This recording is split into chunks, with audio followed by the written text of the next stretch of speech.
हम लोग देखते हैं कि अक्सर एक दूसरे का मूल्यांकन कोई दूसरा व्यक्ति करता रहता है अपने अपने दृष्टिकोण के आधार पे और अपने अपने बौद्धिक क्षमता के अनुसार, बौद्धिक स्तर के अनुसार।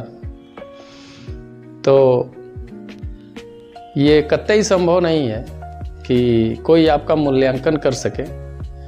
आपका सिर्फ वो आकलन कर सकता है, लेकिन वास्तविक मूल्यांकन आप अपना खुद कर सकते हैं। क्योंकि फॉर एग्जांपल अगर हम किसी प्रोडक्ट का उत्पादन यानी मैन्युफैक्चरिंग करते हैं तो हमें ही पता हो सकता है कि उसमें एक्चुअल लागत कितनी आई है और हम कितना इसका मूल्य रखेंगे तो हमको प्रॉफिट भी होगा या लॉस होगा और उचित मूल्य क्या होगा।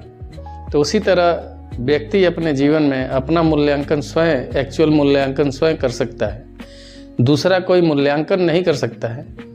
मूल्यांकन की बजाय सिर्फ वो आकलन कर सकता है अपनी बौद्धिक क्षमता और बौद्धिक स्तर के अनुसार और अपने दृष्टिकोण के अनुसार।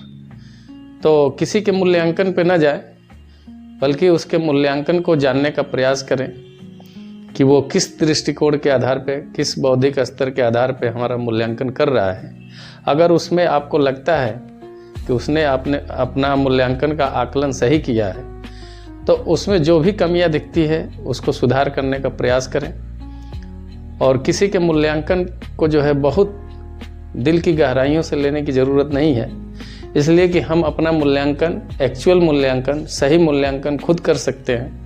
दूसरा कोई हमारा मूल्यांकन नहीं कर सकता है, इसलिए कि हमको अपनी यथा स्थिति खुद पता होती है कि हम कितने काबिल हैं, कितने योग्य हैं और कितने सक्षम हैं। तो हमसे बेहतर हमारा मूल्यांकन, स्वयं का मूल्यांकन कोई नहीं कर सकता है। दूसरा व्यक्ति सिर्फ आकलन ही कर सकता है। अगर मेरी बातें अच्छी लगे तो दूसरे तक भी पहुंचाएं और खुद भी जागरूक हों, दूसरे को भी जागरूक करें। धन्यवाद।